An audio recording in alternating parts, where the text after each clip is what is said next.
Dear students of class 8, this is your subject history, and here the first chapter name is the revolt of 1857. And from this first chapter, today's lesson is introduction and political causes of the revolt of 1857. But before going through this chapter, you have to know in details British government and their activities in India. And few past incident means when they came India and slowly how they became the ruler of India. Now students, please see this timeline. This timeline will show you the British government activities in India. See this area here. British government came in India and that time their name was East India Company. Now you will see how they slowly captured first political power, then society, and then administrative power of India. See this one here written 1757 Battle of Plassey. This is related with political relations.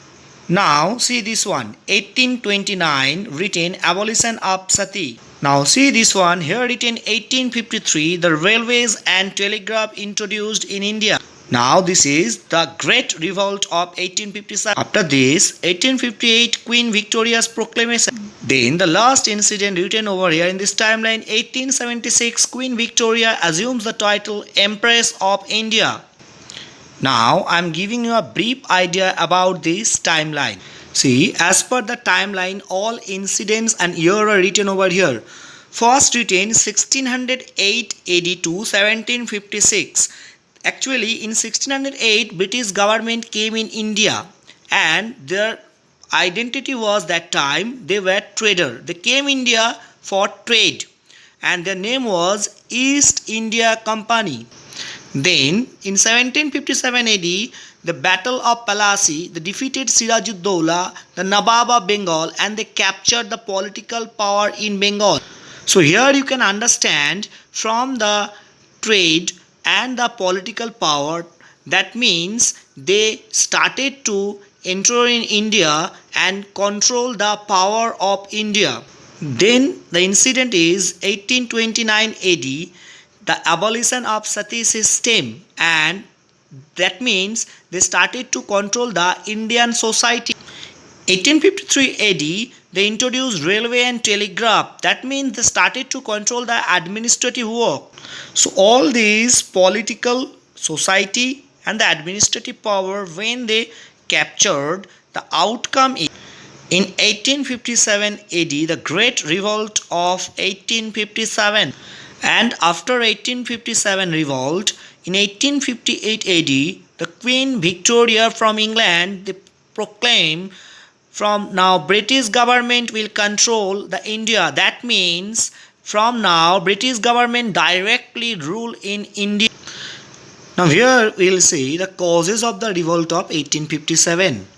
The main causes of the revolt of 1857 can be explained as under the following categories. Number 1, political causes. 2, economic causes. Then socio and religious causes. Now military causes. And the last cause name is the immediate cause. Political causes. Under the political causes, the first subheading is subsidiary alliances. The terms of the subsidiary alliances signed by the Lord Wellesley with different Indian rulers were never honored unless it suited the British. The second subheading is doctrine of lapse. This policy introduced by Lord Dalhousie was a sense of alarm among the Indian rulers. The doctrine meant that when a ruler of a dependent state died without a son, the state passed back to the English company. Based on this doctrine, Dalhousie annexed the states of Satara, Nagpur and Jhansi.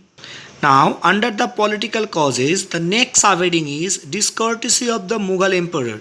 Bahadur Shah II, the Mughal emperor, and his successors were humiliated by British government. They were prohibited from using their imperial palace. The name is the Red Fort. This was greatly resented by the people because the Mughals were still considered the rulers of. The last subheading is under the political cause, annexation of Awadh. The annexation of Awadh on grounds of misgovernment and deposition of its ruler Wajid Ali Shah made Awadh the prominent center of the revolt. The British claimed the state was exploited economically and the Nawab was reduced to a position of complete dependency on the British government. The incident deeply hurt the sentiments of the company sepoys as most of the came from Awadh. So students, these are the political causes, and if you have any questions, any queries, any doubt, you can comment in comment sections below the video. Thank you students.